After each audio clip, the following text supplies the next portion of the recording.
নমস্কার সবাইকে। আজকে আমাদের নতুন চ্যানেল সেকেন্ড ভিডিও নিয়ে আমরা আজকে হাজির হলাম।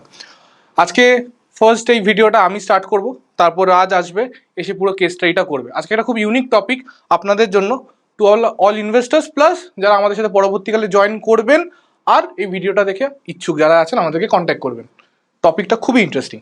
শেয়ার নাকি মিউচুয়াল ফান্ড, কোনটায় রিটায়ারমেন্ট সম্ভব, কেন শেয়ারে রিটায়ারমেন্ট করা কখনোই সম্ভব নয়। এখানে অনেকটা ক্রাইটেরিয়া আছে, প্যারামিটার আছে, সেগুলো আমি গো থ্রু করব।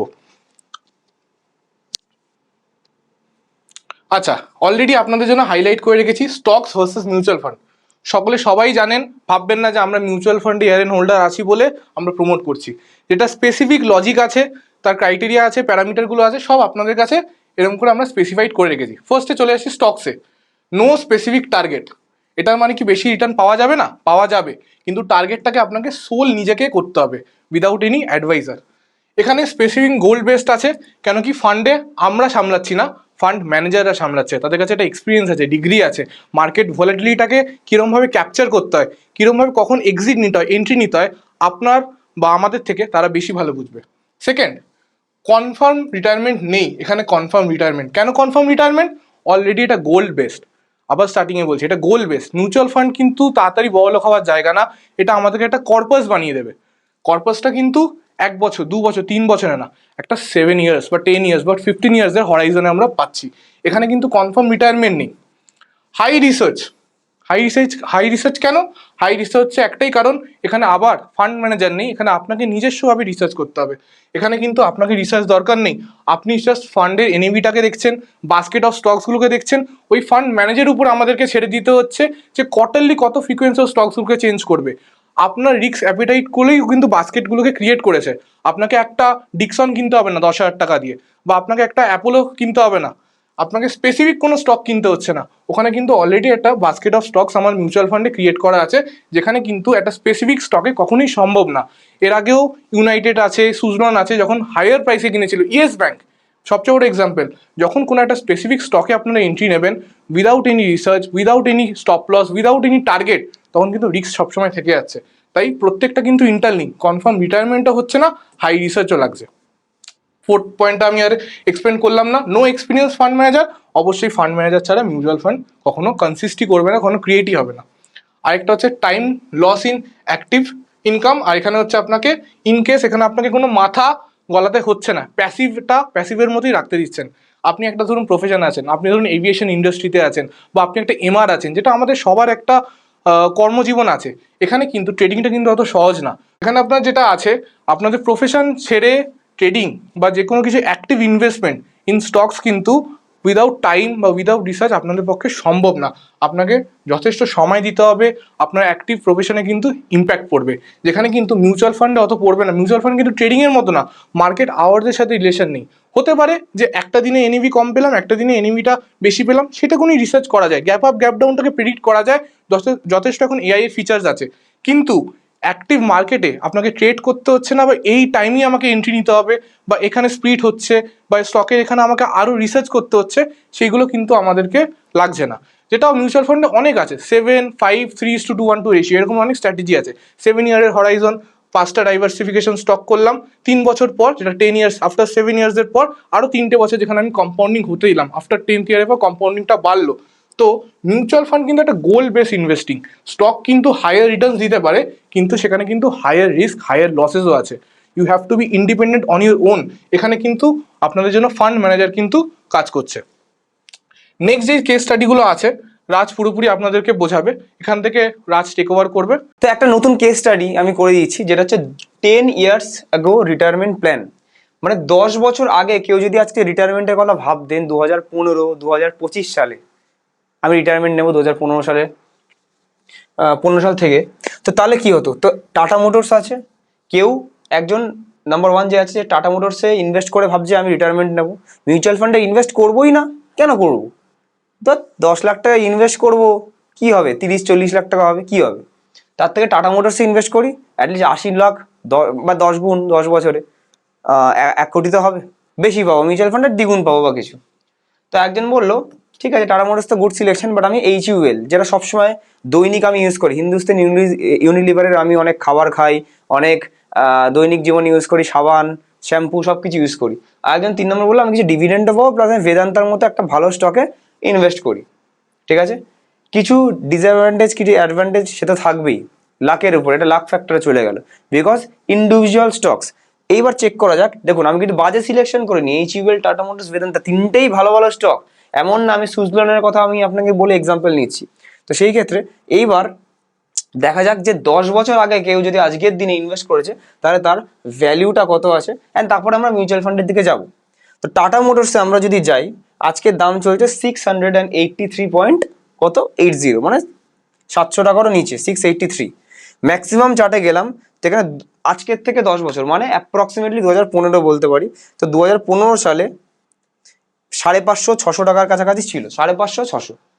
তো যদি কেউ 600 টাকাতেই কিনেছে বা 550 টাকায় কিনেছে, আজকে আছে 683, তাহলে তার কত পার্সেন্ট প্রফিট হচ্ছে? তার 10 লাখ টাকাটা বেড়ে হয়তো 20%, ম্যাক্সিমাম 30% প্রফিট হচ্ছে। 10 লাখের ভ্যালুটা সে 13 লাখ টাকা নিয়ে ঘরে যাচ্ছে। আপনি এবার বলুন, 15 সালে কেউ 10 লাখ টাকা ইনভেস্ট করলে ব্যাংকের এফডিতে হতো 20 লাখ 22 লাখ, তাহলে টাটা মোটরসে 13 লাখ বা 12 লাখ আছে। তাহলে আপনি বলুন সে কি রিটায়ারমেন্ট করতে পারবে? তার তো অ্যাক্টিভ ইনকাম বন্ধ হয়ে গেল এই বছর থেকে, বিকজ সে রিটায়ারমেন্ট নিল, তার পেনশন নেই। কি করবেন তাহলে? দি অ্যান্সার ইজ আনসার্টেনিটি, যেটা কৌশিক আগে বোঝালো যে এখানে কোনো ফিক্স কেউ নেই। আপনি নিজে ফান্ড ম্যানেজার, বেশি পাকামি মারতে গিয়ে বেশি হয়ে গেছে, হয়ে গেল, ওই জন্য বলে বেশি পাকামি মারতে নিয়ে থেকে। ঠিক আছে, স্ট্রেট ফরওয়ার্ড কথা বলবো একদম। নেক্সট হচ্ছে হিন্দুস্তান ইউনিলিভার, ভালো ভালো স্টক। ভালো ভালো স্টকসে কি হবে? খারাপ স্টকে তাহলে তো আরো মানে উল্টে নেমেই যাবে। তো ভালো স্টকসে একটা অ্যাডভান্টেজ কি হয়, টাকাটা বেড়ে থাকে, 10 লাখটা 9 লাখ থাকবে না, বাড়বে, বাট কতটা বাড়বে? তো মিউচুয়াল ফান্ডকে বিট করার জন্য কেউ HUL নিল 2015 সালে, 15 সালে অ্যাপ্রক্সিমেটলি ধরুন সেপ্টেম্বর, তো এই দেখো জুলাই মাসে দেখো 900 টাকার কাছে চলছে, 900 950, অ্যাপ্রক্সিমেটলি আরো কম ধরলাম, 906 দেখাচ্ছে, 900 টাকায় কিনলো কেউ। আজকে চলছে অ্যাপ্রক্স 2300 টাকা, 2300 একটু কম।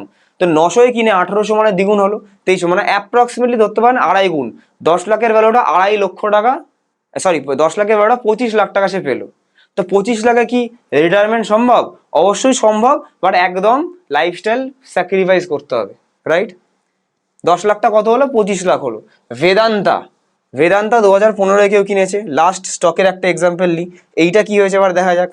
এও মিউচুয়াল ফান্ডকে বিট করে কিনতে গেছে 15 সালে, 14, 15 সালে ধরুন 182 দেখো জুন মাসে 182 কেউ কিনেছে, আজকে 467, কত হয়েছে অ্যাপ্রক্সিমেটলি? এটাও আড়াই গুণ মতো হয়েছে, 10টা 25 লাখের কাছে হয়েছে। এখানে একটা সারপ্রাইজিং ব্যাপার দেখবেন, যদি কেউ ইভেন 2010-এও কেনে, যে 2010-এ কিনেছে 468-এ, মানে 15 বছর পর রিটায়ারমেন্ট করবো ভেবেছে, আজকের দিনে সে দেখুন লসে আছে, 1 টাকা করে লসে আছে। 2010-এ বেদান্তার দাম যেখানে ক্লিক করেছি র্যান্ডামলি 468.75 ছিল, আজকে 467, 1 টাকা 75 পয়সা করে লসে আছে। 10 বছরে 10 লাখের ভ্যালুটা 9,90,000 মতোই আছে। তাহলে এবার তার কি হবে? তার কি হবে? মাথা লাগিয়ে রিসার্চ করে, তার মাঝখানে অ্যাক্টিভ ইনকামের অনেক ঝঞ্ঝাট আছে, তার মাঝখানে রিসার্চ করতে হবে, কোয়ার্টারলি রেজাল্ট দেখতে হবে, আবার বেচলে কি আছে, বেচলে কি আছে, বেচলে আছে এখানে নো SWP, কোনো SWP নেই। SWP করার সময় আবার আপনাকে সেই বেচতে হবে, ট্যাক্স দিতে হবে, এখানে আবার ট্যাক্স দিতে হবে, মাঝে মাঝে যখনই চেঞ্জ করবেন শাফেল করবেন মাঝে মাঝে ট্যাক্স দিতে হবে, গেইনস কমে যাবে। Weekly tracking report balance sheet এগুলো ট্র্যাক করতে হবে। আর ডিলিস্ট হওয়ারও চান্স থাকে, যে একটা ব্যবসা 15 বছর পর ভালো ছিল, DLF এর মতো বা কিংফিশারের মতো, এখন সেই ব্যবসাটা এক্সিস্টই করে না, তার প্রমোটার পালিয়ে গেছে বা কিছু হয়েছে এরকমের জন্য, ম্যানেজমেন্ট খারাপ হয়ে গেছে, তো এই ব্যবসাটা উঠে গেলেও আর অনেক বড় একটা এফেক্ট হতে পারে। তো ডিলিস্টিং এরও একটা ভয় থাকে। তো এইসব যদি মাথা লাগিয়ে এইসব হচ্ছে, মাথা লাগিয়ে তাহলে কত হলো? টাটা মোটরসটা 10 লাখটা হলো 12 লাখ, HUL-টা হলো 25 লাখ, বেদান্তাও হলো 25 লাখ, আমি এস্টিমেটেড ধরলাম। এবার মাথা না লাগিয়ে কি করব? মাথা না লাগিয়ে কে কত পেয়েছে 10 বছর আগে থেকে, ঠিক আছে? চলুন, মাথা না লাগিয়ে আমি এখানে চলে গেলাম ওয়েবসাইটে, যেটা আমাকে হেল্প করবে ক্যালকুলেশনস দেখাতে। রিয়েল রিটার্নস যারা যারা পেয়েছে, ফান্ড ওয়াইজ পেয়েছে, ঠিক আছে? রিয়েল রিটার্নস, আমি ক্যালকুলেটার খুলবো না, রিয়েল রিটার্নস 10 বছরে অল ইকুইটি আমি সার্চ করে নিচ্ছি এখানে, অল ইকুইটি সাবমিট করছি, 10 লাখই ভ্যালু দেওয়া আছে এখানে। দেখুন ফার্স্টে প্রথম যে ফান্ডটা আছে 10 লাখের ভ্যালু, মাথা না লাগিয়ে সে জাস্ট ইনভেস্ট করে রেখে দিয়েছে, 22% অ্যাপ্রক্স CAGR পেয়ে 72 লাখ টাকা করে দিয়েছে, 72 লাখ 72,83,000, অলমোস্ট 73 lakhs। সেকেন্ড যে ফান্ডটা আছে সেটা 64 lakhs করে দিয়েছে। থার্ড যে ফান্ডটা আছে 61 lakhs করে দিয়েছে।